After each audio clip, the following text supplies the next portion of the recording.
I did not realize until I started writing crime stories, detective stories, mysteries, all that, how much I really did not know. And I was running on supposition, guesswork, and oh, well, this seems logical to me. Okay, one classic example. Here you are. You are a detective. You are called to the scene of a murder. You walk into a room, and there in the center, face down, is a body. Now, from where you're standing, you can see that the person is dead. Either they've got a bullet wound, there's all kinds of blood around it, or they've got a knife sticking 4 inches out of their back. One way or another, you know they're dead. So, where are you going to start your investigation? Well, of course, I would logically say the body. So, I go and I would look at the body.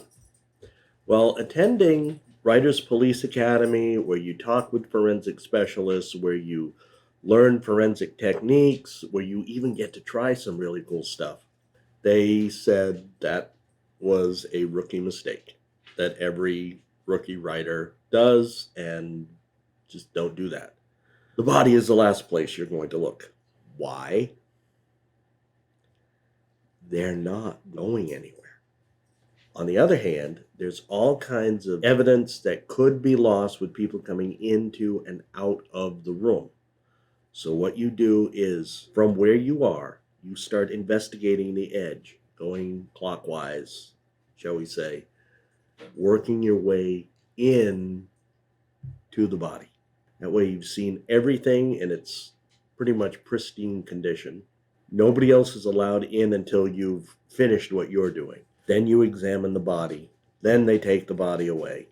There might be, some might do it a little bit differently, but basically that's the process for investigating a crime scene. But there's still a whole bunch of other stuff that goes on that you don't really see. They hint at it a little bit on the shows like NCIS and CSI and all that. But first off, you secure the scene. The officer on the scene does not allow anybody there until either his superiors, the other police officers, or hopefully the crime investigation unit shows up. Then there's somebody who writes down who goes in and out of the crime scene.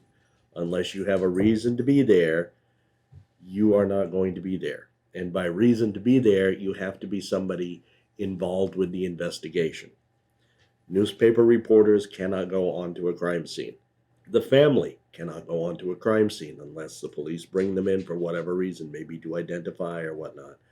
Typically, if you aren't part of the investigative unit or law enforcement or the state's attorney or district attorney or whoever it is that has to make the pronunciation that so-and-so is expired, you are not going to be allowed into the crime scene.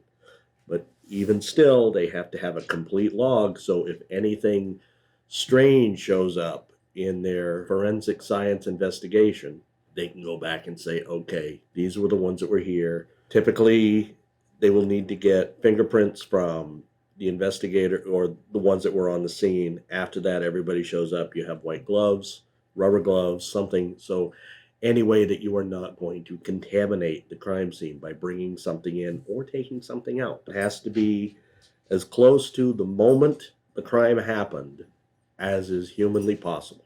And considering the exponential odds of human error, they do a pretty good job. They've got it down pretty pat. If you look at things from 40 years ago, they weren't always trained. The fellow who was a crime scene investigator might be the one who knew how to take the pictures or even own the camera. In big cities, not so much, but in like rural areas like here in New Hampshire, it was the one that, they figured, okay, you're pretty smart, we'll let you do it. So, that was one of the things that I had to learn about. And that also revealed something that nobody told me about writing detective stories. You really have to walk between two worlds. Now, most detective stories, unless you are going to be a police procedural, and that is anything that deals with law enforcement investigation, police procedure. The classic TV shows, Adam 12 and Dragnet were police procedurals. Hawaii Five-0, police procedural. CSI, NCIS, police procedural, because they are demonstrating and telling a story based on the procedures they have to follow. My detectives are all amateur detectives. They're like Miss Marple. They're like Father Brown. They're the average person who stumbles on and finds themselves caught up in figuring out what happened. Herein lies the paradox. As a writer, I have to know the correct procedures.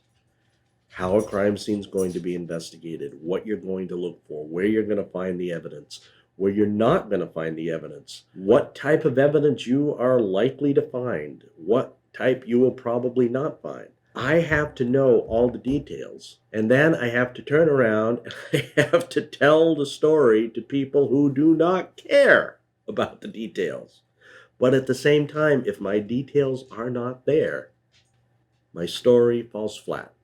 It doesn't even equate with, one-dimensional. I've missed the whole point. I haven't engaged you. I haven't helped you escape reality. I haven't even suggested that I'm following reality.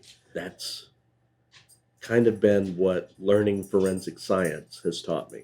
And you'll notice I call it forensic science because I have talked to people who have been in law enforcement and have had to do investigation. And forensic science is different than forensics. Forensics actually deals with talking and speaking. Technically, I'm engaged in forensics right now in explaining to you the nuances of forensic science. You build up an argument, you build up evidence, you build up a case, and by investigating fingerprints, body temperature, pollen, anything that would suggest decomposition, help you determine the time or cause of death. Any of those things are part of your forensic science investigation to help you build a case for the police and the prosecutor to take to a grand jury to get a charge of murder leveled against, XYZ. You really want to know a good way to figure things out? You want to get a good idea. I mean, obviously, it's not something that would help you pass any exam to get certified in this, but you want to get a good understanding of what goes into investigating a crime scene and trying to track down who done it. The old-fashioned board game Clue. You've got the suspects, you've got the location of where Mr. Body is, who did it, what did they do it with. You have to use analytical approach. You have to use deductive reasonings. You have to use process of elimination. You have to check things out and come up with an idea. You can't just sit down and say, Colonel Mustard in the conservatory with a lead pipe. You got to find clues. You have to look at that.